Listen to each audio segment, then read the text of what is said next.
दोस्तों, जब भी किसी काम में असफलता मिलती है तब हमें निराशा से बचना चाहिए। असफल होने पर निराशा बढ़ने लगती है, विचार नकारात्मक हो जाते हैं, लेकिन हमें इन बातों को महत्व नहीं देना चाहिए। असफलता से अनुभव लें और एक बार फिर से प्रयास शुरू करें। जब तक लक्ष्य पूरा ना हो जाए तब तक प्रयास करते रहना चाहिए। कहा जाता है, असफलता वास्तव में सफलता की कुंजी है, लेकिन हम सब असफलता से सीखने की बजाय हताश हो जाते हैं और आगे के प्रयास भी बंद कर देते हैं। दोस्तों, इस वीडियो को एक कहानी से शुरू करते हैं। एक लड़के की कहानी। एक शहर में एक परिश्रम, ईमानदार और सदाचारी लड़का रहता था। अपने सत्कर्मों की वजह से वो परिवार में सभी का लाडला था, साथ ही समाज में भी उसका बड़ा मान सम्मान था। लेकिन उसके सपने बहुत बड़े थे। उन सपनों के लिए वो दिन रात मेहनत भी करता था, लेकिन असफलता ही उसके हाथ लगती थी। उसका पूरा जीवन ऐसे ही निकल गया। एक समय ऐसा आया जब उसकी जीवन लीला समाप्त हो गई। सत्कर्मों की वजह से मृत्यु के बाद उसे स्वर्ग की प्राप्ति हुई। स्वर्ग लोक का आलोचित सौंदर्य देखकर वह झूम उठा। उसने देवदूत से पूछा, ये कौन सी जगह है?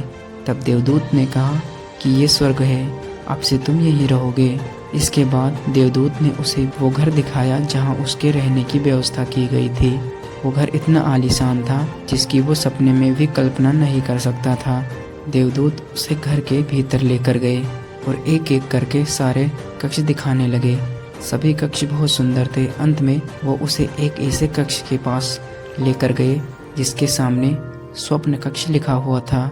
लड़के ने देखा कि इस कक्ष में वो सारी चीजें थीं जिन्हें पाने के लिए वो धरती पर लगातार मेहनत कर रहा था, लेकिन कभी सफल नहीं हो पाया।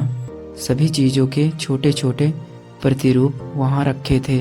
आलीशान घर का उच्च अधिकारी का पद और ऐसे ही बहुत सी चीजें जो उसके सपने में ही थीं। तब उसने देवदूत से पूछा कि जिन चीजों के लिए मैं जीवन भर प्रयत्न कर रहा था लेकिन सफल नहीं हो पाया, यहाँ इस तरह से क्यों रखी गई हैं?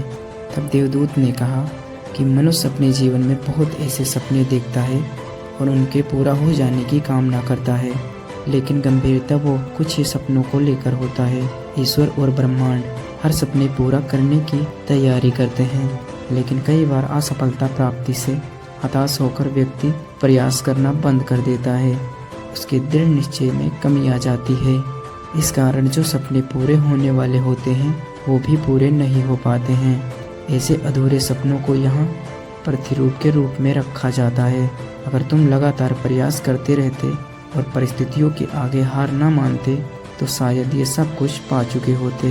दोस्तों, इस कहानी से हमें ये सीख लेनी चाहिए कि हमें अपने सपनों को कभी मरने नहीं देना चाहिए। जिनकी कामना है जी जान लगाकर मेहनत करो।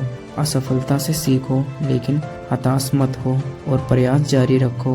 हमारी दृढ़ इच्छा शक्ति देखकर ईश्वर और ब्रह्मांड भी हमारे सपनों को पूरा करने के लिए तैयार हो जाते हैं।